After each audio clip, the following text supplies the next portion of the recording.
Llegamos al final de la jornada con la conferencia de clausura que el doctor Fernando Colina nos va a dar, que su rasgo habitual de obediencia desobediente, pues no, es verdad que yo no se lo he pedido porque esperaba que lo hiciera, no me ha dado el título de la conferencia y no sé de qué va.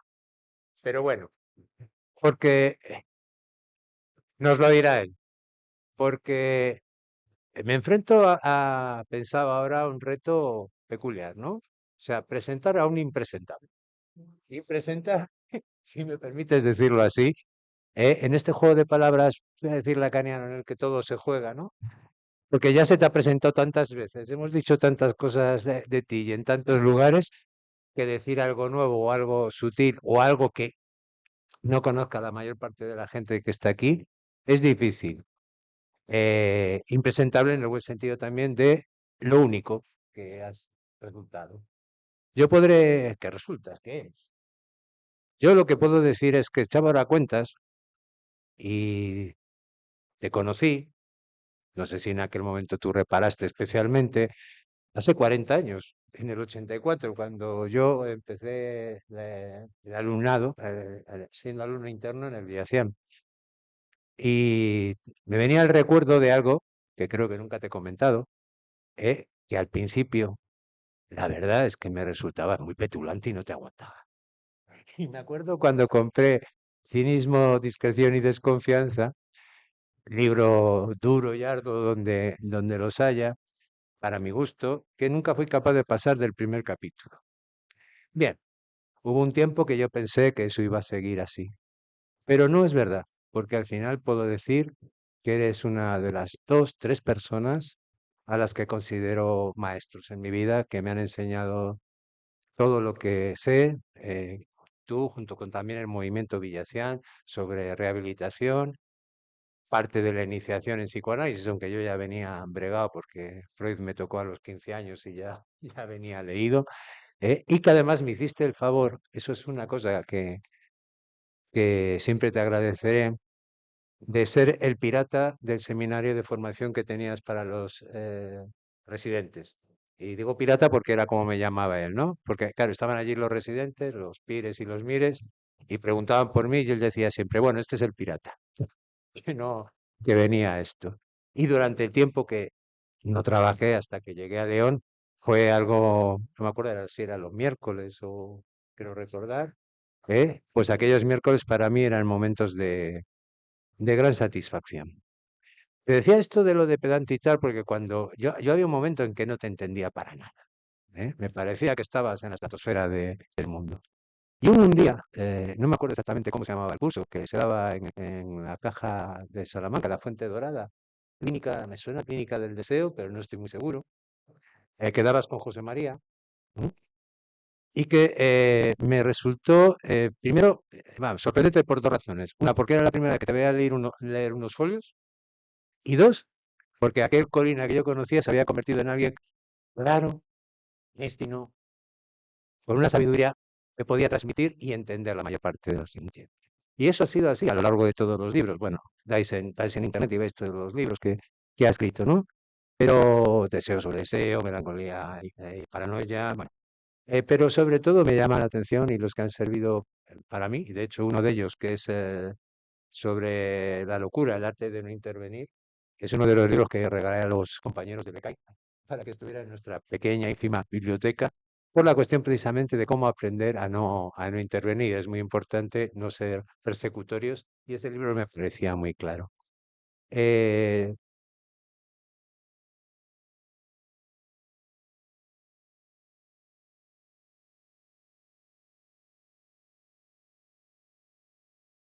y la verdad, eh, lo único más que puedo decir, porque de ti se ha dicho ya mucho de todo y para bien, es que ayer por la noche, en la cena, comprendí algo que no había llegado a comprender. Alguien dijo, tú contestaste con una pregunta, no sé qué, y alguien dijo, pareces gallego. Y tú dijiste, tengo una madre gallega, ¿eh? Y estudié en los jesuitas. Y yo además añadí, y tenía un padre que era crítico taurino. Resultado, a toda pregunta respondo con otra más crítica. Si quiero preguntar, siempre lo hago tangencialmente como un jesuita y estoy muy capacitado, para dar capotazos y para lo que haga falta y poder hacer. Fernando, estimado Fernando, pues, tienes la palabra. Pues buenas tardes, muchas gracias Roberto por la presentación. Efectivamente, yo creo que parte de la clínica arranca del arte de no contestar. Entonces el arte de no contestar o contestar con un interrogante, pues bueno, forma parte yo creo de nuestros instrumentos habituales. A mí como me han despedido y no tengo contacto directo ahora con la clínica, pues me permito poder hacer una visión un poco de perspectiva y de perspectiva histórica sobre cómo veo la situación y cómo ha cambiado con respecto a tiempos ya muy lejanos, desde la época de la transformación del psiquiátrico, cuando se van a cumplir el año que viene 50 años de la inauguración del Hospital Videación, del nuevo, del de arriba. Entonces son muchos años pasados en los manicomios y en una clínica que era bastante distinta a la de ahora, por lo menos en el contexto social en el que se daba, ¿no? Yo he elegido como tema comentar una conferencia de un artículo de Franco Basaglia del año 69. Es un artículo muy cortito, son de 8 páginas. Le publicó también en el año 69, el mismo año que le había escrito, y que se llama Carta desde Nueva York, el enfermo artificial. Me parece que es importante la lectura y cuando lo he leído y releído, realmente es como una especie de vaticinio, una especie de anticipación, una lucidez especial para ver cuáles eran los problemas del momento y realmente comprobar cómo 50 años después, esto está escrito todavía cuando aquí existía el psiquiátrico inicial, original, el que está ahora donde está la Consejería de Cultura, cómo realmente las cosas que parece que han cambiado mucho, nos anuncia Basalla que realmente quizás no vayan a cambiar tanto como parecía. El, por poner un poco las circunstancias en las que estamos en el año 69. Basalla estaba en Goricia desde el año 61 hasta el año 69, es decir, la especie de revolución aquella de la institución negada y todos esos textos originales nacen de esa experiencia que tiene Goricia de tirar las paredes del psiquiátrico y eliminar el psiquiátrico, no transformarle, que sería un poco la reforma española o la reforma francesa, sino sencillamente tirar los muros y arrasar con una institución que no tiene ningún sentido y que cualquier contemplación que se haga, cualquier reforma que se haga, cualquier mejora que se haga, realmente no es ninguna mejora, sino la perpetuación de la misma estrategia manicomial que existía anteriormente. Estamos en el año 69, en el año 69 uno de los pacientes de alta mata a su mujer, hay un gran tinglao social y penal en su caso. eh, Se despide de Goricia porque también tiene problemas con la administración, se cansa por las razones personales que sea y se marcha porque le invitan unos meses a Nueva York al Hospital Maimónides de Brooklyn, ¿no? Y ahí permanece unos cuantos meses con su familia hasta que en el año 71 es cuando va a Trieste. Y es tan triste, pasa como con Galicia. En Galicia está del 61 al 69 y en Trieste está del 71 al 79. Después en el 80 falleció por un tumor cerebral, ¿no? Bueno, es un momento, digamos, a mediados de su ah, carrera, digamos, revolucionaria. Pasa por ser uno de los pocos revolucionarios que ha dado Italia y así debe ser conceptuado realmente. Y entonces tiene ocasión, en esa invitación que le hacen, de ir a ver, a observar y a valorar unos centros nuevos que se habían abierto en Estados Unidos, cumpliendo una ley Kennedy que llaman la ley Kennedy de 1963. En definitiva, es la apertura de centros de salud mental, ¿no? Apertura de centros de salud mental en unos edificios grandes y que incluyen camas. Es decir, sería como un servicio de los actuales, ¿no? A los que conocemos ahora, con nuestros centros de salud, a la zona de ingreso y una población que allí en Nueva York, donde está él estudiando, afecta a áreas de 120.000 habitantes. Bueno, pues no se diferencia mucho, en principio, formalmente o geográficamente o estratégicamente de lo que después ha sido un poco la psiquiatría comunitaria y los modelos que hemos tenido con posterioridad. es lo que analiza y que ve él, ¿no? Y qué importancia tiene, porque realmente lo que él observa y la crítica que puede hacer, podemos reproducirla exactamente ahora si se ve la psiquiatría desde una perspectiva crítica. Es decir, una psiquiatría crítica que haga una observación, como yo ahora me puedo permitir desde que me han despedido, y tener una perspectiva un poco más amplia, y también la perspectiva que te dan a lo mejor los años o la edad o las experiencias distintas que has tenido en la evolución de los hospitales y de las administraciones y la creación de los hospitales y las unidades en los hospitales generales y la Ley General de Sanidad, todas esas reformas, digamos que tienen un hilo conductor y al final resulta que lo más parecido que tenemos lo encuentra uno en un artículo de 1969, ¿no? Esa es la sorpresa, pero al mismo tiempo que es la sorpresa es la evidencia de que realmente la psiquiatría es una psiquiatría histórica que se creó en un momento muy determinado de la historia y que todos tenemos como esa piedra angular metida dentro de la psiquiatría porque Pinel y Esquirol siguen estando presentes. De la misma manera que está presente el tratamiento moral y de la misma manera que está presente el artículo de Falred sobre la no existencia de la monomanía que puso en marcha esta mecánica y esta manía de diagnosticar que en este momento es lo que digamos, sería el enemigo principal de una psiquiatría crítica, de una psiquiatría realmente comunitaria que atendiera en la forma que querría Basaglia atender a la población y atender a los pacientes. Es lo que lo voy a ver en 5 aspectos, ¿no? Uno, en aspectos que aquella reforma y esa aparición del centro de salud mental no es dialéctica. La palabra dialéctica es muy de la época, ahora se utiliza mucho menos, pero bueno, quiere decir como que no es global, no es conjunta, no está relacionada, está como aislada, ¿no? Que no entra en contacto con el resto de la sociedad y el resto de los problemas existentes. La segunda, que estos centros son centros creadores de enfermos, no que atiendan enfermos, sino que los crean. Fijaros qué anticipación ya en el año 69 de cómo iba a ser un poco nuestro futuro y nuestra realidad presente.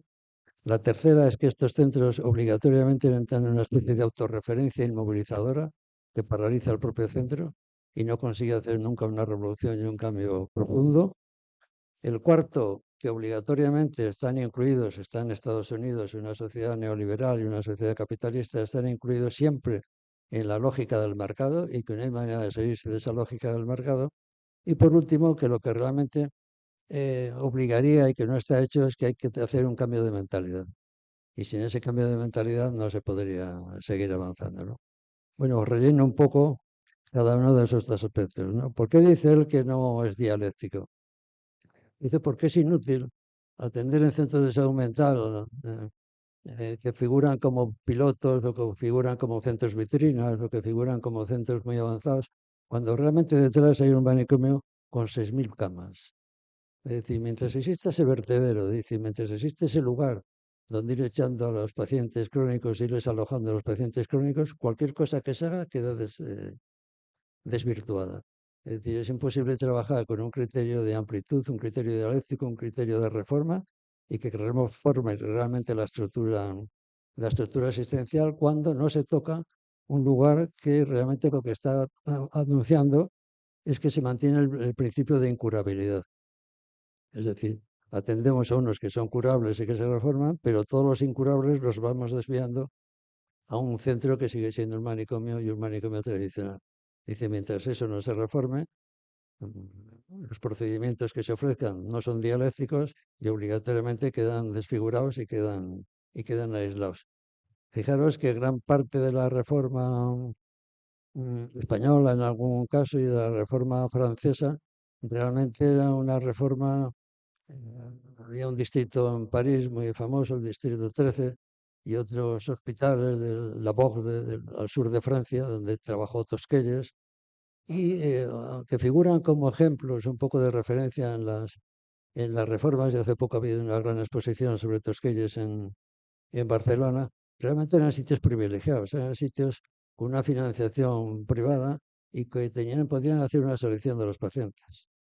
Entonces eso realmente figuraban como centros pilotos, como centros de la reforma, pero carecían, digamos, de este factor dialéctico, donde mientras se pueda seguir desviando toda la cronicidad que se ha creado a otros depósitos, pues entonces digamos que nada se moviliza profundamente en, en la realidad asistencial, ¿no? Dice él, con esas válvulas de escape, dice, cambia la técnica, pero no cambia la estructura. Es decir, aparecen técnicas nuevas, pero la estructura sigue siendo la misma, la estructura represiva o la estructura manicomial. Fijaros en la actualidad, si pensamos en la actualidad, todos los centros de intervención comunitaria. No hay comunidad ahora donde no proponga crear más centros de comunidad de atención comunitaria y de trabajar en la comunidad. Se sigue desde hace años promocionando esos términos y estos términos son de ayer, no son de cuando a mí me despidieron, sino son del puro presente de esta semana y de las circunstancias presentes. No hay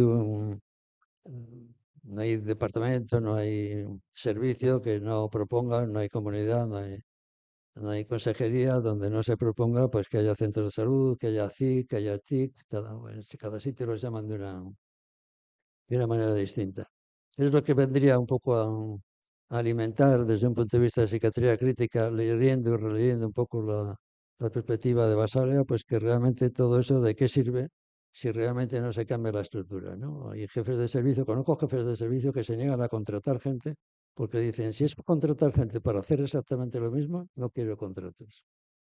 Dice, lo que hay que hacer es trabajar de una manera distinta y de una manera diferente, porque si no, realmente no estamos haciendo nada más que aumentar el número de profesionales que a su vez se van a sentir inmediatamente desbordados por la demanda, la continuidad terapéutica va a ser nula, las citas van a ser cada 4 o 5 meses y va a suceder lo mismo teniendo 10 psiquiatras y 10 psicólogos que teniendo 20 de cada uno, porque la absorción es continua. Entonces dicen, no, habría que cambiar el sistema. Otra manera de llamarlo es que toda esa psiquiatría que el manicomio se ha transformado en un manicomio simbólico, en un manicomio de diagnósticos, ese sería un poco la perspectiva Foucaultiana, si queréis, y que al mismo tiempo, como dicen los italianos, se crea un terricomio.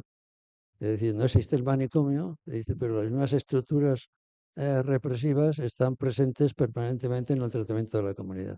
¿Cómo? Pues a través de los diagnósticos y a través del concepto de enfermedad y de conciencia de enfermedad. Es decir, eso sería, digamos, como el cáncer un poco del problema que tenemos ahora, ¿no? Es decir, ahora aparecerían pequeños contenedores que no son manicomios, no existe manicomio afortunadamente, y nada se puede decir en contra de la desaparición de esas instituciones tal y como eran, pero por otra parte tampoco se trabaja en muchos sitios, digamos, con el ambiente un poco de libertad que había de la gente que trabajó en el Villacián, muchas veces como que se añora, ¿no? Y aun siendo manicomial, ¿no? Se añora el contacto que ve allí, que muchas veces se ve también en Santa Isabel, ¿no? En León, ¿no?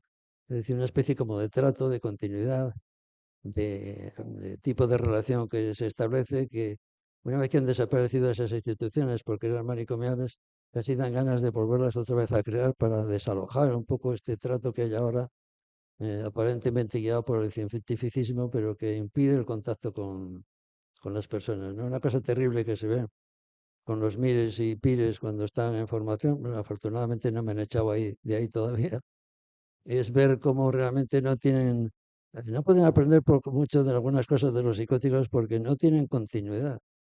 Nunca ven a un psicótico seguido. Entonces, para conocer a una persona hay que conocerla a lo largo un poco del tiempo. Entonces, si no conoces un poco la locura y la tratas de la locura y puedes tener convivencia con ella, ya no digo que en una institución, pero sí por lo menos en una continuidad de seguimiento, pues entonces es muy difícil hacerte cargo de lo que es realmente una persona, ¿no? Siempre partimos de la idea de que si quieres ayudar a alguien, lo primero que tienes que hacer es tratar de conocerla, ¿no? Conocer a las personas es muy difícil.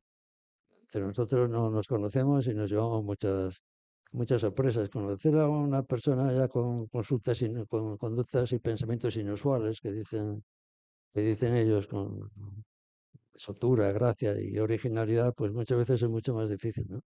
Porque cuesta mucho ponerse en el lugar de ellos para tratar de valorarlos o de interpretarlos, ¿no? En cualquier caso, lo que dice que el sistema perpetúa estas unidades y que realmente contamina completamente el sistema. La aparición, la existencia del manicomio contamina completamente todo el sistema de atención porque se convierte sencillamente en un lugar piloto donde solo van las personas un poco seleccionadas, ¿no? Porque en una sociedad de seguros y una sociedad completamente mercantilista y muy capitalista como era Estados Unidos, pues naturalmente es a la gente privilegiada que tiene medios económicos para poder acudir a esos servicios, a esos servicios públicos o semipúblicos, concertados o atendidos por los seguros, ¿no? Dice que es la relajación de los roles, el que el trabajo y los equipos sean muy planos, que hay una eliminación de la violencia llamativa, que se afirman los valores democráticos del trato con las personas. Dice que no prosperan porque pronto, con la aparición y el cambio de la estructura, serán sustituidos por formas muy sutiles de violencia, ¿no? Algunas veces hemos criticado y hemos hablado, escrito sobre la violencia en psiquiatría y la sutil violencia que existe ahora, ¿no? Empezando por el diagnóstico, la conciencia de enfermedad, la psicoeducación, ¿no? La tremenda violencia que supone eso. Es decir, la psiquiatría es una psiquiatría de poder y es una psiquiatría, es una práctica tremendamente violenta. Entonces, esa violencia sería la que habría que corregir, la que entiende eh, Basalla que no se ha corregido. Dice que bajo la ilusión de relaciones democráticas siempre se esconde una fuerza mucho más sutil, manipuladora y penetrante que cualquier imposición dictatorial. Estamos en el año 69, o sea, fijaros de qué manera esto se puede trasladar permanentemente a la manipulación actual de los enfermos, a la psicoeducación, a convencerles de la conciencia de enfermedad, a convertirles en crónicos en poco tiempo desde que se les atiende por primera vez y encajonarles en un camino de los propios activistas, los supervivientes, estos que dicen que es dificilísimo una vez que entras en ese territorio poderse salir de él, ¿no? El diagnóstico precoz, la prevención de las crisis, la educación, la dependencia, pues son conceptos que aparentemente pueden ser muy plausibles, pero que en el fondo, en la mayor parte de los casos, esconden una violencia latente, sutil, que hay que corregir y hay que tratar de... dice una de las cosas que dice Basaglia es que el psiquiatra mm, intenta eh, cubrir un poco su ignorancia, que suele ser muy grande, y es verdad que así somos, dice con el poder, ¿no? Es decir, que realmente el ejercicio del poder es el que viene muchas veces a sustituir esa violencia. A un psiquiatra, tomados como conjunto y en el sentido negativo de las palabras, le puedes quitar todo su poder, pero no consigues quitarle su capacidad de diagnóstico y su capacidad de prescripción, ¿no? Muchas veces se dice, y hay mucha gente que lo dice, los propios profesionales dicen la profesión es ridícula y consiste en que ves a una persona, la diagnosticas, la prescribes y la derivas. Y a lo mejor la vuelves a ver a otra distinta pasados 6 meses o lo ve otro distinto, ¿no? He visto gente que se levanta y dice, lo que yo hago ahora, dice, lo puede hacer cualquiera sin faltar a nadie, ¿no? Yo creí que hacía una profesión y estudiaba una profesión difícil y resulta que ponerme en una mesa, hacer un diagnóstico con las clasificaciones de ahora tan conductuales, pues es una cosa sencilla y poner unas medicinas pues tampoco tiene mayor complicación, ¿no?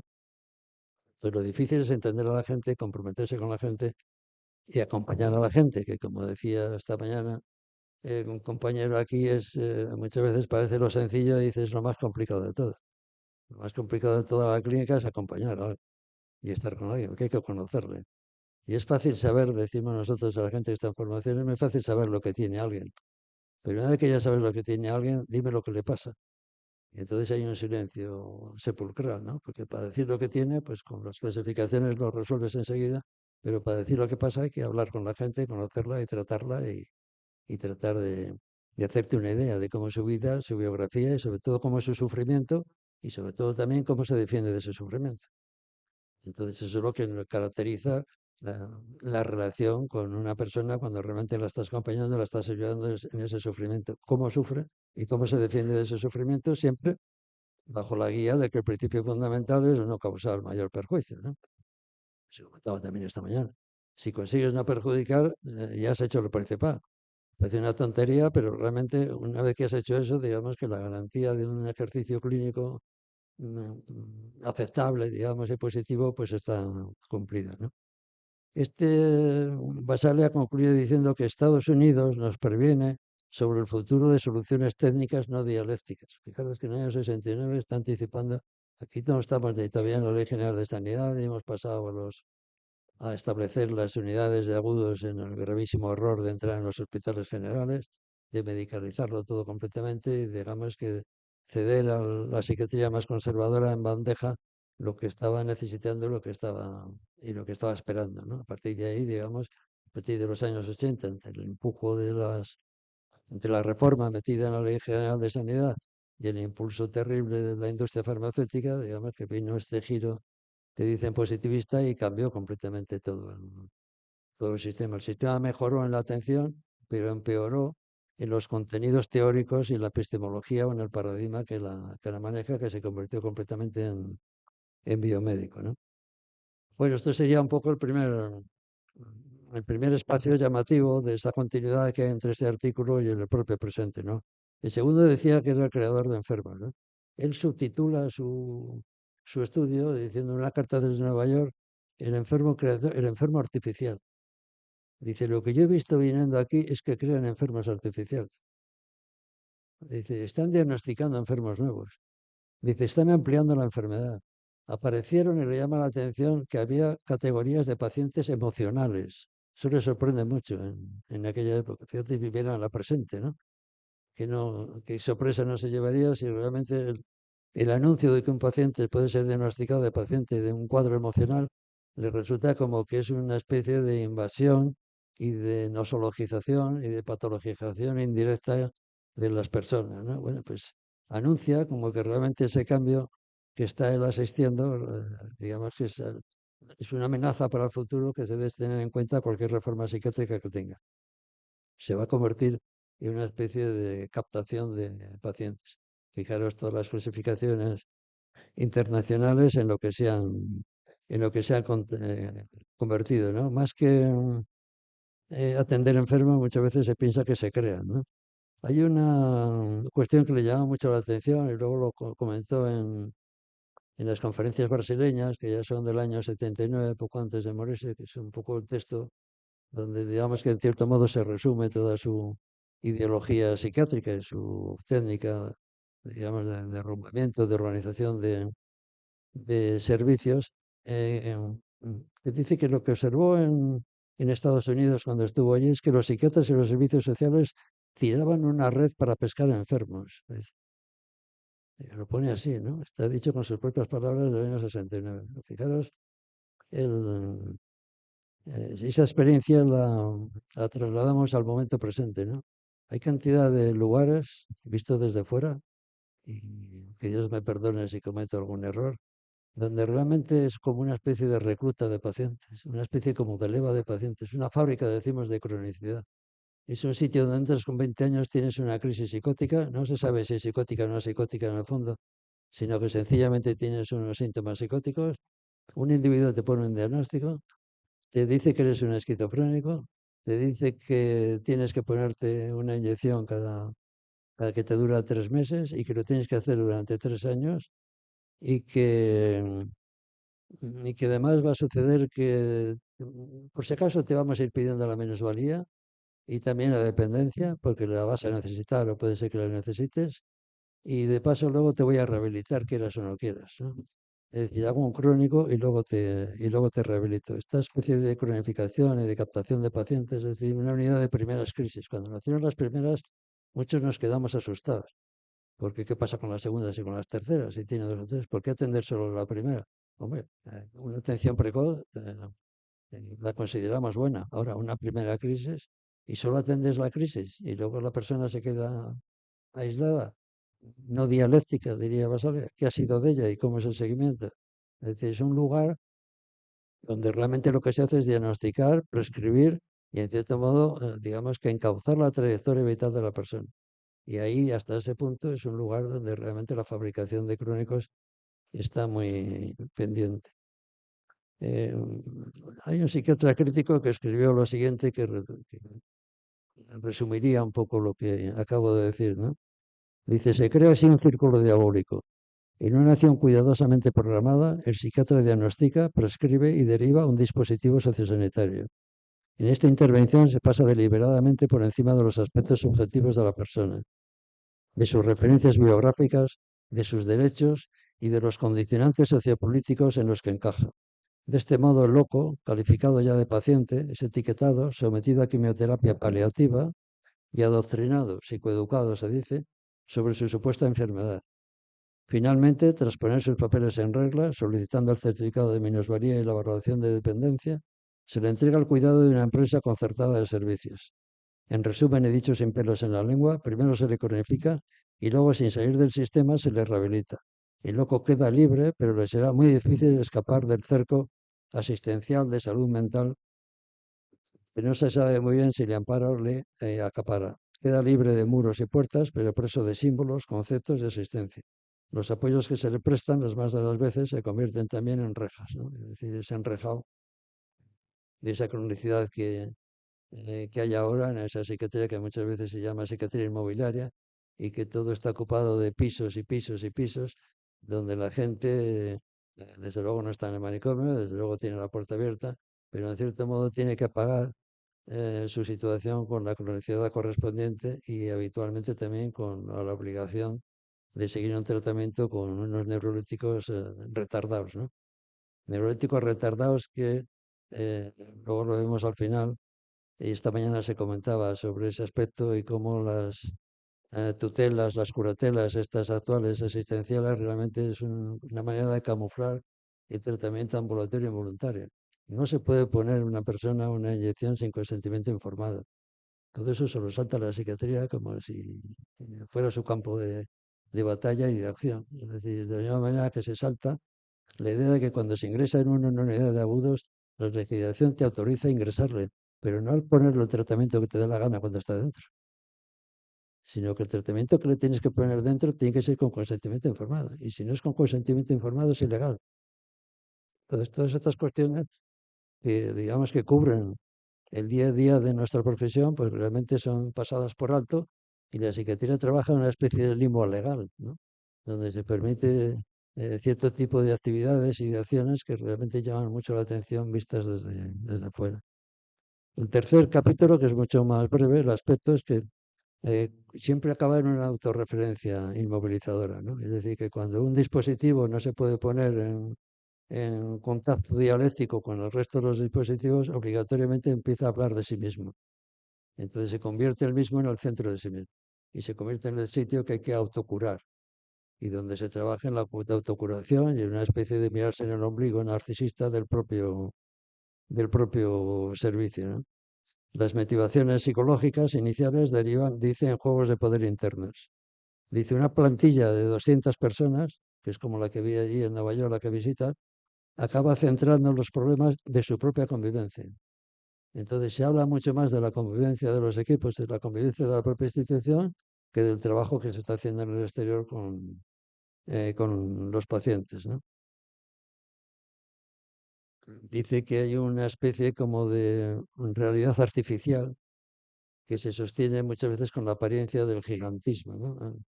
Este mismo psiquiatra que os comentaba antes dice: entre los pasos iniciales hay un estancamiento. Las unidades creadas se institucionalizan y burocratizan y son difíciles de reformar, liquidar o dirigir en otra dirección.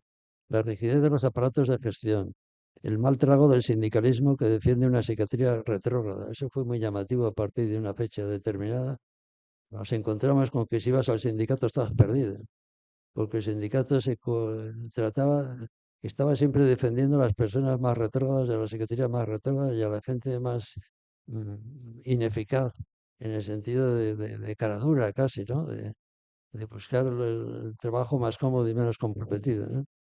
Los concursos de traslado destrozan cualquier equipo. Es decir, que una vez que has construido un equipo, viene un concurso de traslado y desaparecen las personas y aparecen quizá otros que legítimamente les corresponde tener ese puesto, pero que no tienen vocación e inclinación a trabajar en una forma muy determinada, con lo cual todos los centros, digamos, punteros, pues desaparecen. La rigidez funcional de los estamentos también lo destruye y el fundamentalismo biológico pues los acaba deformando a todos y lo acaba absorbiendo absolutamente, absolutamente todo, ¿no? La cuarta dice que es el mercado, ¿no? A él le llama mucho la atención que estos centros, que habían nacido como de centros comunitarios, dice que en el fondo los presentan políticamente como una guerra contra la pobreza. Entonces, dice, una guerra contra la pobreza. Volvemos a juntar pobreza y locura y atención. Ve que entonces que realmente es que hay un lenguaje economicista en esa sociedad ya mucho más capitalista que la Italia en la que él está viviendo, dice que está contaminando absolutamente, absolutamente todo, ¿no? Es decir, que ese trabajo en un psiquiátrico, que era un trabajo en un psiquiátrico que no dialectizaba con el manicomio del centro comunitario, que no tenía una relación dialéctica con el manicomio, sino sencillamente utilizarlo como una válvula de escape y de derivación, resulta que esa mistificación que se creaba se acompañaba siempre de unos factores económicos que inmediatamente se ponían en juego, ¿no? Fijaros que la atención muchas veces psiquiátrica en la actualidad, vista desde un punto de vista crítico, se convierte, es decir, el capitalismo cambió de ser un capitalismo productivo a un capitalismo de consumo.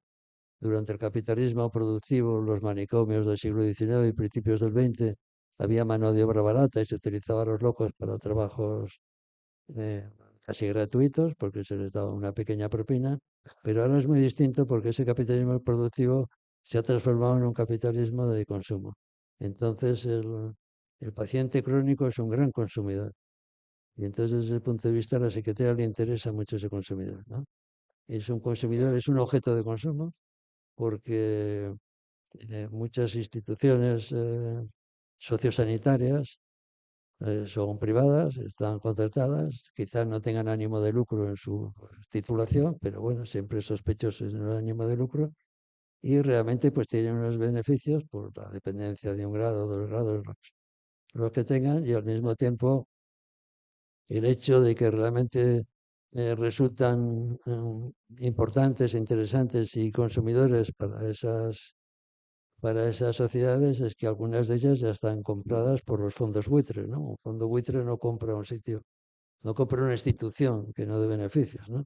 Si un fondo buitre compra una institución sociosanitaria de salud mental, es señal de que ahí hay negocio y eso se va a seguir llenando, porque la psiquiatría biomédica va a crear crónicos permanentemente si sigue funcionando con este procedimiento y con este sistema.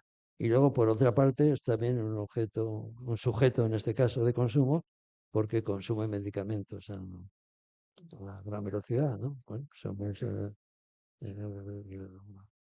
si un enfermo, no, un paciente, un hombre atendido, por poner nombres más modernos, no, no consume realmente, no se le pone la inyección, pues va a tener muy difícil la posibilidad de ingresar en un sitio de estos, ¿no?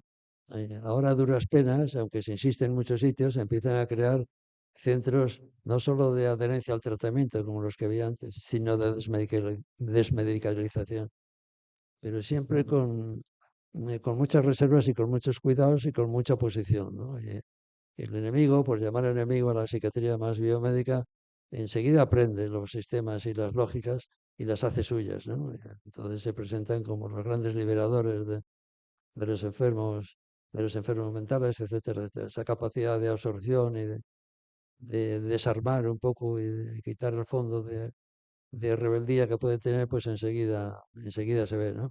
Pronto se verá, y yo ya lo he escuchado, que algunas de estas personas militan en que se tome solo un único neuroléctrico en vez de muchos. Bueno, es una forma muy sutil de decir, hay que tomar solo uno, porque tomar muchos es malo, pero tomará uno, pero se lo vamos a poner de los más caros, ¿no? Pero la alternativa no es esa, la alternativa es que la obligación nuestra como clínicos es poner medicación las menos veces posibles, el menor tiempo posible y a la menor dosis posible. Esa es nuestra obligación. Y cuando una persona está tomando muchas medicinas, nuestra obligación es tratar de reducirlas, porque tienen efectos secundarios y muchas veces son muy morbosos. Entonces hay que intentar a todas esas personas que se han adaptado, digamos, y que son en cierto modo como huellas un poco narcotizadas, como pasa ahora con la infancia, narcotizadas de la psiquiatría, esa creación de un reguero de narcóticos allá por donde pasa la psiquiatría, va dejando esos restos, tratar en cierto modo de quitar esa quimioterapia paliativa o esa terapia paliativa y al mismo tiempo tratar de que esas personas muchas veces están como con un grado de dependencia terrible del consumo de sustancias psicoactivas. Entonces, naturalmente el sistema de que te voy a quitar la medicación, te quitas la medicación, se pone peor. Inmediatamente viene el compañero a decirte, claro, como quitas la medicación, mm, yo he sufrido muchas veces con la gente que yo llevaba, bueno, pues siempre yo he tenido esa inclinación a poner la menor medicación que yo pudiera poner, que si ingresaba una persona mía que atendía yo, claro, como le he quitado la medicación, digo, y aquí hay otros 20 ingresados y no es porque se les haya quitado la medicación. Es decir, este sistema te anula inmediatamente porque tú no puedes combatir con una especie ideología que se hace general y que es dominante y que generalmente, pues, bueno, pues te anula, te paraliza y te deja, te deja sin fuerzas y sin armas, ¿no? Eh, bueno, esto sería un poco el campo del mercado, ¿no? Dice Basaglia exactamente con estas palabras, que tengo entrecomilladas: la pobreza se está convirtiendo aquí en una industria. Año 1969. Es decir, esa industria que ahora digamos que está tan plenamente extendida entre nosotros y en el campo donde trabajamos, ¿no? Toda la cultura psiquiátrica actual es una cultura que está inducida y guiada por la industria farmacéutica y sus líderes de opinión. Entonces, de ahí no hay quien lo saque, ¿no? Es decir, no, yo sé que yo si voy a un servicio que me invitan, cuento esto y cualquier cosa que cuente a mí no me vuelven a invitar. Es decir, no, y en algunos sitios que a lo mejor te proponen el MIR, que te has escuchado, qué interesante, ¿no? Te vamos a proponer que vayas a una sesión clínica y tal, ¿no? Y de repente te llama un día y te dice: mira, que es que mi tutor me ha dicho que no puedes ir porque de cierto modo estás vetado porque creáis mucha confusión. Entonces, ¿cómo se puede crear confusión en una persona que está en formación? Tendrá que escuchar todas las... El sistema funciona de una manera callada, pero de una manera tremendamente eficaz, ¿no? Y lo hace de un modo muchísimo más eficaz que todo lo que podamos plantear nosotros, ¿no? Nosotros llegamos, ellos ya casi están de vuelta, ¿no? Fijaros, y entonces es lo último que voy a decir: el cambio de mentalidad, ¿no? Como aquí todavía se nocha mucho más, ¿no? Dice Basolia, eh, literalmente, dice: nuestra lucha es una revolución silenciosa para cambiar la cabeza de la gente. Se está refiriendo a los trabajadores y la comunidad. Dice: en este momento el problema no es la rehabilitación del paciente internado, sino la rehabilitación del psiquiatra. Es decir, el problema está que la mentalidad psiquiátrica se ha convertido realmente en un aspecto tan biomédico, tan corto, tan estrecho, que es muy difícil cambiar esa situación, ¿no? Esta mañana se hablaba de cómo cambiar la mentalidad, cómo cambiar el paradigma, cómo cambiar la epistemología, ¿no? Las 5 o 6 últimas generaciones de psiquiatría o de psicología, el psicólogo lo tiene más fácil porque no tiene tanto empuje de la industria, ¿no? Entonces tiene un enemigo menos, que es el enemigo más poderoso, ¿no? Pero la psiquiatría se nutre de esa función, de ese aparato y de esa presión permanente de la industria, de las multinacionales, del psicofármaco, ¿no? Entonces, ¿cómo cambiar esa mentalidad cuando hay 5 o 6 generaciones que tienen esa mentalidad de que son los formadores de las generaciones siguientes, ¿no? Entonces, eso es muy complicado, ¿no? Porque es cambiar completamente, intentar cambiar la mentalidad primero la social, porque la mentalidad social te pide un diagnóstico, y luego si lo que se propone, y ahora lo vamos a ver, es una psiquiatría sin diagnóstico. ¿Qué hace un psiquiatra sin hacer un diagnóstico? No se sabe desenvolver, porque no sabe acompañar, porque ya no sabe hablar con la gente, que ha perdido esa capacidad. Y cuando le dices acompañamiento, muchas veces se lo toman como: "Buah, acompañamiento, pero bueno, pues que lo haga el auxiliar y que vaya con él a tomar un café". Oiga, tomar un café con un loco es una cosa muy complicada, tremendamente complicada.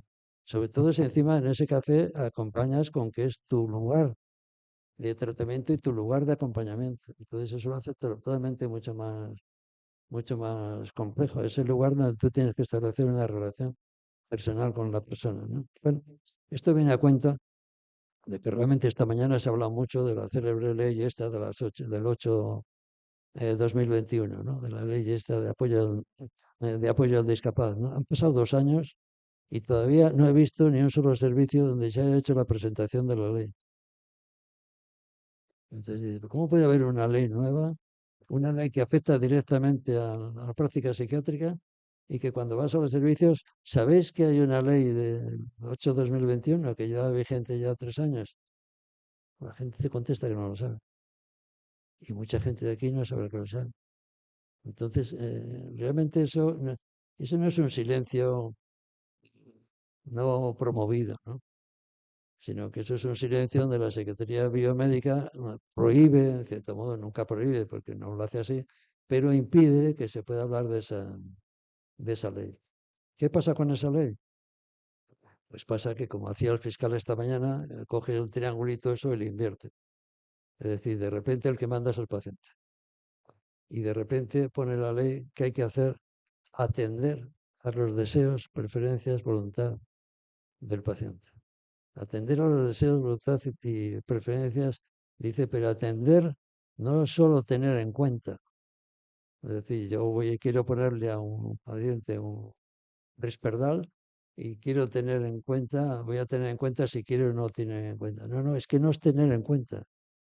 Es que debes de respetar, salvo los casos especialísimos, donde quede claro que puedes aplicar la ley de autonomía del paciente y suspender el consentimiento informado, tienes que mantener el consentimiento informado. Y si no lo quieres tomar, no se lo puedes poner. Y entonces llegar a esa especie como de convencimiento obliga naturalmente a que todo se tiene que negociar. Entonces, si la ley te obliga a negociar absolutamente todo, toda tu actividad clínica, pues naturalmente digamos que el campo hegemónico de la psiquiatría actual no está preparada para eso. Se empieza a hablar más en muchos sitios, ¿no? Y probablemente se empezará a hablar más cuando digamos que el empuje de las sentencias o el empuje de los tribunales, que también van muy retrasados con respecto a la propia ley, los vayan, los vayan atendiendo, ¿no? Y entonces la psiquiatría, cuando llegue ese momento, habrá encontrado ya sus trampas para asimilar esta ley y desvirtuarla, ¿no?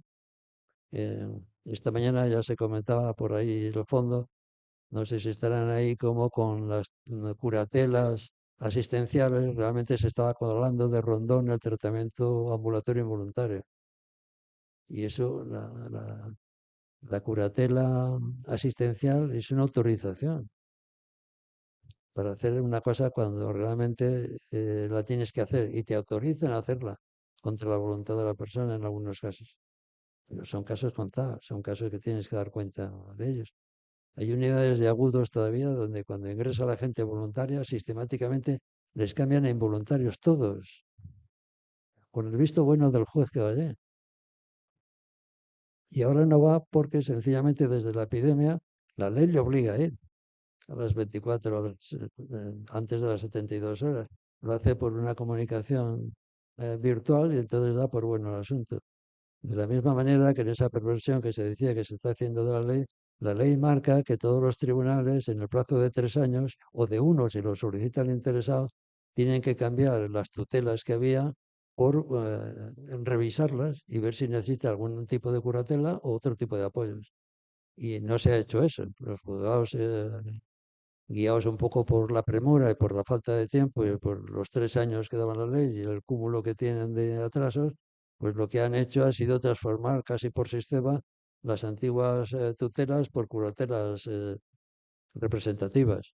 Es decir, que para el caso viene a ser lo mismo, salvo que la incapacidad es una incapacidad muy limitada en un campo muy específico, que sí se pone, pero se ha hecho la reforma cambiando todos, entonces las empresas de, de tutelas que existen en las administraciones, pues siguen haciendo lo mismo. Para ellas no ha cambiado absolutamente nada. Es como un cambio nominal en que, bueno, ahora en vez de llamarles incapaces, les llamamos que tienen una curatela por representación, pero realmente el fondo no cambia nada, no cambia nada al sistema, ¿no? Este tipo, en cierto modo, de engaños, un poco tramposo, que se puede ir estableciendo y digamos que debilitando un poco el fondo de la ley, pues probablemente será con lo que nos vayamos encontrando cuando ya no quede más remedio que empezar a tener en cuenta esta modificación.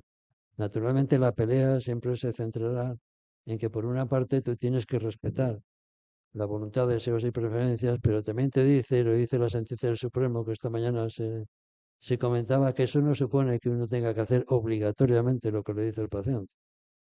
Atender no puede ser entendido de esa manera. Atender es aprender cuáles son los deseos, las voluntades del paciente. Si no están claras, ayudarle a que las exprese y si las expresa, a seguirlas, salvo en los casos en que la ley de autonomía del paciente te permite no cumplirlo. Y la ley de autonomía del paciente te permite no cumplirlo cuando la persona no es capaz de decidir y cuando la persona no es capaz de darse cuenta de su situación global. Ahora, estoy aquí con Roberto, que nos llevamos muy bien y tenemos la misma orientación. Juntamos otros 4 o 5 aquí Y los 5 vamos a pensar que es en un momento distinto quién puede decidir y quién no puede decidir. Es decir, son opiniones y valoraciones tan plenamente subjetivas, tan ideológicas, tan mezcladas con, digamos, con manifestaciones personales y la forma de que manejes el poder en las relaciones que estableces con la gente, y al mismo tiempo tan mezcladas con la ideología colectiva que está presente, que es imposible digamos que esos problemas y que la perspectiva de cada uno sea distinta, ¿no? Y lo vemos todos los días. Uno ingresa a uno involuntariamente en urgencias y el otro a lo mejor se escandaliza, pero ¿cómo has ingresado esto? Y viceversa. ¿Por qué? Porque en el fondo, cuando una persona deja de tener una capacidad de decisión y cuando una persona se deja de tener en cuenta las circunstancias globales y darse cuenta de en qué situación está, pues es una cuestión tan, bueno, muchas veces todos vamos a coincidir en algunos casos, ¿no? Sobre todo si son casos muy biológicos, o si la persona está en una crisis terrible y digamos que no tenemos capacidades para acercarnos a la crisis, ¿no? A la gente se la diagnostica cuando tiene crisis, es decir, en el peor momento de su vida. Oiga, pero deje, no diagnostiques todavía, aguanta un ratito y diagnostícale cuando esté mejor, que a lo mejor el diagnóstico rebaja un poco, ¿no? No se aprovecha la crisis para hacer el diagnóstico y salir con el diagnóstico puesto, ¿no? Y en los sitios donde no se puede cerrar la historia, si no pones un diagnóstico, pues mucha gente encuentra grandes dificultades para cerrar la historia y no cometer un desván poniendo un diagnóstico, ¿no? Me acuerdo siempre de uno de Cádiz que se levantó en una reunión y dijo, yo no diagnostico nunca esquizofrenia. Esto hace unos años, esto todavía no había adquirido efervescencia. Y todos nos volvimos, ¿dónde está este loco? Y dijo, yo no diagnostico esquizofrenia. Dice, "Porque yo soy una persona muy seria", dijo riéndose, y yo no sé lo que es una esquizofrenia. Dice, ¿alguno de vosotros lo sabe? Silencio absoluto. Nadie se atrevió a levantarse y a definir lo que era una esquizofrenia. Y le dijeron, ¿entonces qué haces? Digo, pues pongo tratamiento, pongo un síndrome de depresión o pongo angustia. Dice, no me equivoco, no miento, porque dice, todos los pacientes tienen tristeza y todos los pacientes tienen angustia. Y salvo la situación. Pero a todos los pones igual. Dice, bueno, hasta que se enfada el jefe de servicio. Cuando se enfada el jefe de servicio, ¿y qué haces? Pongo trastorno adaptativo. Dice, tampoco. Dice, otra cosa es cuando el informe tiene que ser un informe que tienes que hacer para obtener alguna cuestión delante de un juzgado, delante de una administración, que desgraciadamente las administraciones se siguen guiando por los principios diagnósticos, ¿no? Hay una comisión ministerial belga que ha publicado un documento donde llama la atención acerca de que los psiquiatras dejen ese hábito diagnóstico y que promuevan que las administraciones guíen la minusvalía y la dependencia por otros criterios, que no son los diagnósticos, sino por el criterio que tengan de capacidad, sencillamente, o por el criterio que tengan de minusvalía o de discapacidad, pero que no sea nunca por el diagnóstico, que se eliminen los diagnósticos de nuestra conversación. Y dice que incluso en las reuniones profesionales de la mañana, que procuren los profesionales no hablar nunca de diagnóstico. No sé quiénes serán esos aventureros de la psiquiatría belga, pero naturalmente digamos que su incidencia y su penetración y su repercusión en nuestro mundo pues es mínimo, por no decir que nulo, ¿no? Bueno, no sé si tengo alguna cosa por último. El cambio de que propone esta ley es un cambio de modelo médico y anteponer el modelo social al modelo médico. ¿Qué quiere decir eso? ¿Por qué lo traigo aquí con Basalia? Porque si Basalia se caracteriza por algo, es precisamente por anteponer el modelo social al modelo médico. Es decir, para la gente que trabaja en Trieste, cuando llega un enfermo no se le diagnostica ni se mira sus síntomas, sino que lo primero que se le pregunta es ¿qué necesitas? ¿Tienes dónde vivir? ¿Tienes gente que te acompañe? ¿Tienes un trabajo? ¿Tienes una lavadora? ¿Tienes medios de subsistencia? Una vez que está eso resuelto o enfocado y atendido y escuchado, los síntomas se van a venir abajo y se van a quedar solo con muy pocos. Estos síntomas son los que serían los síntomas propios del paciente, pero no la acumulación mayúscula de síntomas antes de haber resuelto sus asuntos sociales. Claro, plantear como que ahora repentinamente vamos a ser capaces de transformar una epistemología, un modelo médico en un modelo social, pues es como impensable, ¿no? Otra cosa es que poco a poco, pues digamos que en el mejor de los casos puede haber habiendo una mayor penetración de todos estos conceptos y de todos estos criterios, ¿no? En cualquier caso, la ley dice cuatro cosas importantes. Una, que es una ley de apoyo para ejercer derechos, pero nunca para sustituirlos. Es decir, que nuestra obligación es, mira, yo te quiero poner esta inyección, pero que sepas que tu derecho es negarte. No te voy a contar una historia de que esto es como la diabetes y que entonces necesitas ponerte esta insulina. Eso es un engaño, eso no es un consentimiento informado. El consentimiento informado te obliga a informar de los beneficios y también de los perjuicios que crea la medicación y que crea el tratamiento. Entonces eso lo tienes que anunciar y informar adecuadamente. Porque no le informas a uno adecuadamente si le dices que tomando Concerta y tomando un anfetamínico va a mejorar completamente. Digo, pero ¿y qué me pasa cuando pasen 5 años tomando Concerta? Cuéntamelo. Nadie se lo va a contar, ni nadie se lo va a proponer, ¿no? Luego el consentimiento informado se hace, pero ese consentimiento informado ya despertado y engañado, ¿no? Que sea como sujeto de derechos y no como sujeto de cuidados. Otra cuestión que la psiquiatría pues le costará mucho enfocar, ¿no? Anima a un cambio de mentalidad y a una actitud proactiva en ese cambio de mentalidad. Y luego dice una cosa muy llamativa, dice, el paciente tiene derecho a cometer errores, porque nosotros los cometemos. Es decir, que en el fondo siempre aparece, como ahora se habla mucho del empoderamiento del paciente, ¿no? Y el poder es una energía que es como la energía y la segunda ley de la termodinámica. Ni se crea ni se destruye. Si tú quieres empoderar a alguien, tienes que quitarte tu poder. Por ejemplo, quitarte la bata, ¿no? Para empezar, ¿no?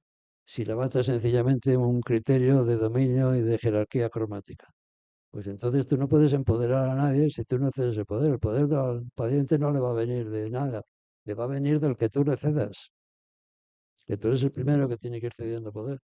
Es decir, que tú eres el primero que tiene que ir ponerte a la escucha de qué es lo que quiere y ponerte al servicio de esa preferencia, porque la obligación de la clínica no es normalizar a nadie, ni controlar a nadie, sino que es sencillamente tratar de acompañarle en su anormalidad, ¿no? En sus pensamientos inusuales, con la finalidad de que no sufra o que ese sufrimiento pueda ser apoyado, pero nada más, no porque yo le tenga que curar de ninguna enfermedad, ¿no? Bueno, pues esto que serían criterios un poco, un poco distintos, si queréis, muy de psiquiatría crítica y en definitiva muy de una psiquiatría muy antigua también, ¿no? En el sentido de que es una psiquiatría que nos están planteando ya desde el año 69 y los años 60 y 70 y que tiene tanto reflejo y que tiene tanto eco en la psiquiatría actual, ¿no? Bueno, siempre me pasa un poco, ¿no? Como me han echado, pues yo muy vengativo me vengo contra el sistema y ataco al sistema un poco para que vengarme, porque la venganza, un poco de venganza, pues tampoco viene mal de todo, ¿no? Y nada más, es lo que os quería contar.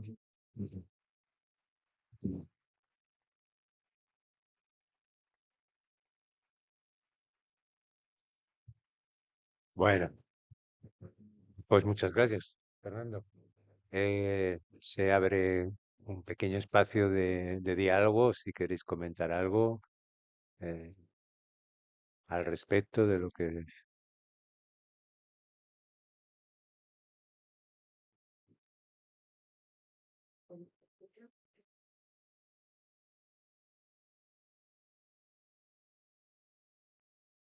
Nada, que comentábamos por aquí que hablabas de un psiquiatra crítico que ha dicho cosas muy sensatas, pero no has dicho quién era, no lo has citado. Sería Es un Coleman compañero muy Silk o... cercano. Ah, ah, no, yo pensé que era Coleman Algunas Silk. veces me parece que soy yo mismo, Me parecía. pero a veces solo. Sospechábamos eso. Sí.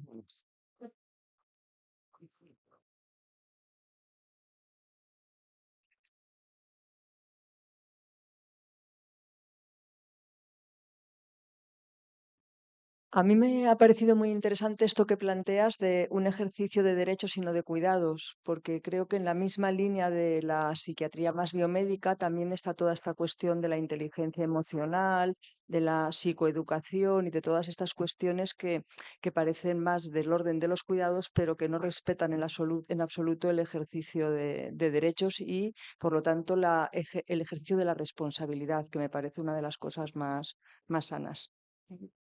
Dale. Sí, claro, una de las razones de que decimos que el diagnóstico es violento es porque justifica la irresponsabilidad de la persona, ¿no? Es decir, es cierto que muchas personas van a aceptar.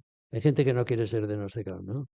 Me acuerdo siempre de ese esquizofrénico que me dijo, supuesto esquizofrénico, que me dijo, Colina, me dicen que soy esquizofrénico. Dice, si yo fuera esquizofrénico sería el primero en reconocerlo. Dice, me pareció, digo, este sabe de lo que se está hablando, ¿no? Pero es cierto que muchas personas en esta situación, digamos, de fragilidad personal y con una identidad muy poco desarrollada, si tú le das una identidad ficticia con un diagnóstico, ese vestido se lo va a poner enseguida. Y por eso se presenta mucha gente en urgencias diciendo soy un trastorno bipolar 2, tengo una crisis de no sé cuántos, ¿no? Entonces tú ya dices, vaya, un diagnosticado y un psicoeducado. Es decir, no me va a hablar de él, sino que va a hacer como la psiquiatría, se va a poner a hablar de enfermedades, que es lo que le han enseñado. Pero no le han enseñado la psicoeducación real, es decir, vamos a hablar de ti, si podemos. A ver qué se puede establecer, que puede ser amplísimo, ¿no? Pero lo que me importa es qué es lo que te está pasando, cómo relacionas esto que está pasando con tu biografía y cuándo metes la pata y te vuelves a poner peor, cómo aprender a que no tengas crisis. Eso es lo que realmente importa, ¿no? Porque realmente todo cambia mucho con el objetivo que uno tiene en la cura, ¿no? Es un término muy psicoanalítico y no puedes estar con alguien sin tener un objetivo.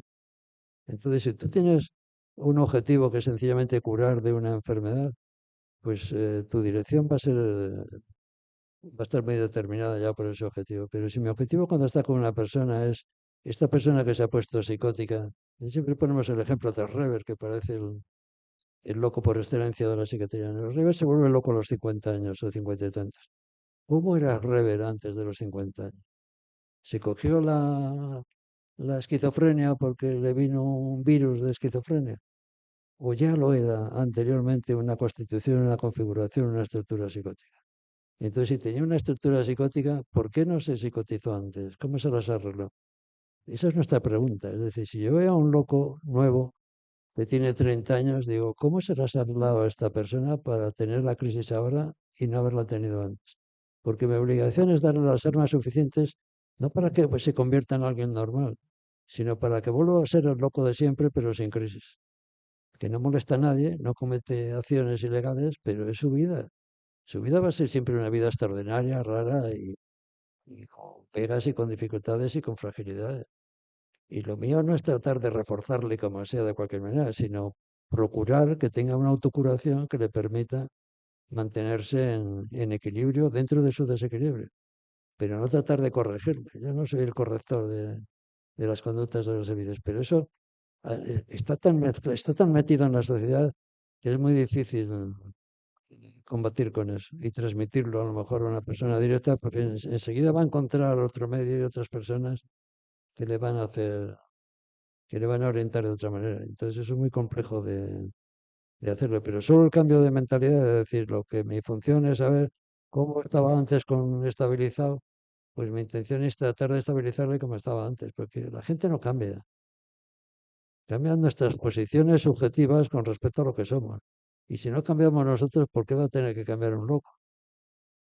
Si no hay quien nos modifique, cambiamos con la vida y con la experiencia, pues cambiamos alguna orientación sobre nosotros, pero seguimos siendo lo mismo. El loco no va a dejar de ser loco nunca. Pero claro, nosotros decimos el loco, los locos no. Nosotros somos neuróticos, vamos a suponer, ¿no? Y de aquí somos neuróticos clínicos, pero los que hayan ido a una clínica. El ser clínico o no clínico no le da la intensidad de su malestar, sino de la persona que ha ido a una clínica, es decir, que ha pedido auxilio a un psicólogo, a buscar apoyo en un psicólogo o un psicoanalista o en un psiquiatra o en quien sea, ¿no? Eso diríamos entre nosotros, ¿quiénes son clínicos? Pues levantarían la mano los que han ido en algún momento, bien por gusto, bien porque estaban desbordados, bien porque les ha parecido más interesante que arreglarlo con sus amigos o él mismo, pues han ido a una clínica. Cuando estamos con locos, pensamos que los locos son todos clínicos. La calle está llena de locos y que tienen configuraciones psicóticas y gente tremendamente frágil y vulnerable y que no se descompensan ni tienen crisis nunca. Y de esos es de los que hay que aprender. Y a esos no hay que tocarlos porque de ahí no van a salir. Y entonces a nosotros nos llegan los psicóticos clínicos. ¿Por qué? Pues porque van a la clínica, que es nuestra clínica. Y generalmente van con una crisis. Bueno, pues dice la ley, tienen que cometer errores. Si los profesionales no corremos riesgo, no podemos trabajar. Es decir, yo no tengo que suprimir que emborrachar a las personas de psicofármacos para evitar que tengan crisis sucesivas. La crisis no es mala en sí misma, puede servir de aprendizaje también. Y si el precio que tengo que pagar por tener una crisis es estar atontado, el otro día me paró uno en la calle, me dice, Colina, mira cómo estoy. ¿Acaso que tenía buena cara? Le digo, pues te veo muy bien. Dice, estoy horrible. Dice, me están poniendo no sé qué inyección me dijo que era. Dice, y entonces he perdido la libido, no tengo libido. Entonces lo único que me dedico es a comer. Digo, una inyección que solo me hace comer y que no tengo libido no me sirve para nada. Y luego no puedo pensar. Entonces la gente tiene que volver a poder pensar, ¿no? Porque si no vas a los sitios y vas a los centros y entras por la puerta, ¿y qué te recuerda? El Villacián, el manicomio. El manicomio antiguo. En el segundo estaban mucho más despiertos. El manicomio de entonces, que era una cosa horrible, y de repente entras ahora en un servicio con una arquitectura maravillosa y según entras por las escaleras alguien te saluda y dices, joder, estamos en un manicomio. Es decir, en cambio otras veces entras y dices, joder, ¿quién será el psicólogo aquí, no? Entonces cuando dices, joder, tío, el psicólogo está por ahí, Susana, preguntas a uno. Y entonces pues te dice, sí, sí, estaré en su despacho. Entonces no sabes si te lo ha dicho uno que está completamente zumbado, uno que está allí atendido o uno que está trabajando. Entonces dices, aquí se trabaja. ¿Por qué? Pues porque hay un reparto de poder y hay una confusión de rango y la gente no está hipermedicada. ¿Qué ha hecho el sistema? Pues que en todos los servicios sociosanitarios no hay ningún sanitario. Y tú dices, ¿qué ventaja? Y dices, no, no es una ventaja. Digo, trae el libro de medicación y cuando te enseñan el libro de medicación de algunos centros sanitarios a fecha de hoy, te quedas acojonado de la cantidad de medicinas que toma esa gente. Porque además cuando va a revisión, pues muchas veces se encuentran con gente agradable, digamos, preparada, pero otras muchas veces se los quitan del medio porque no le ve el mismo. Entonces es habitual en psiquiatría que cuando una persona está mal y te viene, le subes la medicación o se la cambias, sin saber si matas o espantas. Porque me contarás qué es lo que has entendido ahí de una persona que no conoces, que te dice no sé qué, y que el que la acompaña lo que te dice, pues te dice, bueno, pues lo voy a cambiar. Entonces vas cambiando, y cuando llegas a los libros de medicación, te encuentras con unos libros horrorosos. ¿Por qué? Porque el poder lo sigue teniendo el señor que está en el centro de salud mental y que pone doctor delante. Y todo gira en torno de esa figura, ¿no? Bueno, son comentarios ladinos y de, y de jubilado, ¿eh? Porque si no eres jubilado, cuando llegas al equipo, te machacas.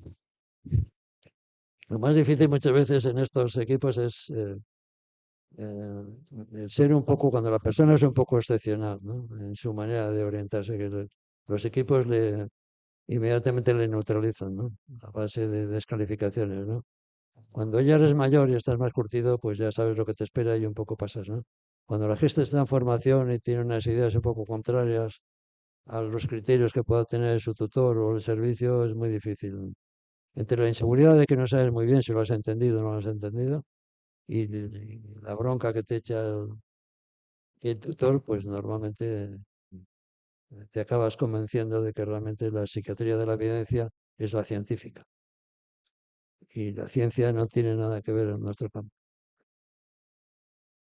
Había ciencias empíricas y ciencias humanas. La nuestra es la ciencia de las humanidades, no es la ciencia de los objetivos científicos. Yo quería decir una cosita muy breve. Estoy hoy aquí porque hace 1 año y medio ha muerto mi hija por suicidio y podéis imaginar que estoy buscando respuestas y justificaciones. Comprendo la decisión de mi hija y la comparto plenamente. Sufría mucho y eso lo entiendo y lo acepto. Pero ya que estáis aquí hoy muchas personas de la salud mental, sí que os pediría que en ese escaso tiempo que habéis manifestado que tenéis en vuestra atención, sí que le dediquéis y dejéis un poco un espacio digamos, para un asesoramiento a la familia o a quien viva con la persona en cuestión. En este caso éramos nosotros, porque ahora veo muchos indicios analizando lo que ha pasado, pero durante todo el episodio y todo último del sufrimiento de mi hija, jamás se me ocurrió pensar en la posibilidad de suicidio. No vi ninguna señal y quizás vosotros podríais ayudar a hacernos ver algunas manifestaciones que nos pongan en alerta. Eso por un lado, y por otro lado, también deciros, para que reivindiquéis como podáis a quien sea, yo estoy convencida totalmente que si el centro de intervención comunitaria, dependiendo del servicio de psiquiatría del Hospital Río Ortega, que fue un proyecto piloto, si ese proyecto, que supongo que lo habrán cargado porque sería caro, si ese proyecto hubiera seguido existiendo actualmente, mi hija estaría hoy aquí. Estoy segura. Allí, pues lo que ha dicho Colina, todo el tiempo no lo ha dicho así, pero bueno, sí. Allí se priorizaba el trato al tratamiento, se atendía a la persona, a la familia. Era, pues eso, una intervención comunitaria, todo lo que rodea a la persona. Y yo, es lo que os digo, os pediría que ese tipo, ese proyecto, otro proyecto similar, que reivindiquéis, que vuelva, que lo impongan, no que sea un proyecto de unos cuantos años y adiós. Nada más.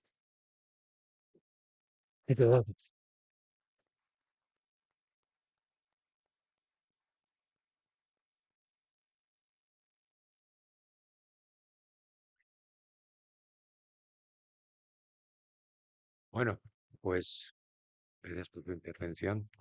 Eh, cerramos las jornadas por hoy. No sé si va a subir la presi a clausurarlas o, bueno, las clausuro yo como vice y ya os iremos, hoy, y os iremos informando de para cuándo van a ser las próximas, dentro de un año, y de qué tema, porque se nos tiene que ocurrir. Así que, ya.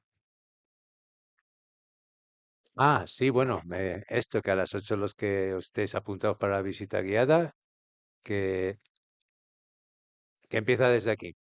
Pues podrías haber subido a decirlo. Bueno, a las 8 desde aquí empieza la visita guiada para todos.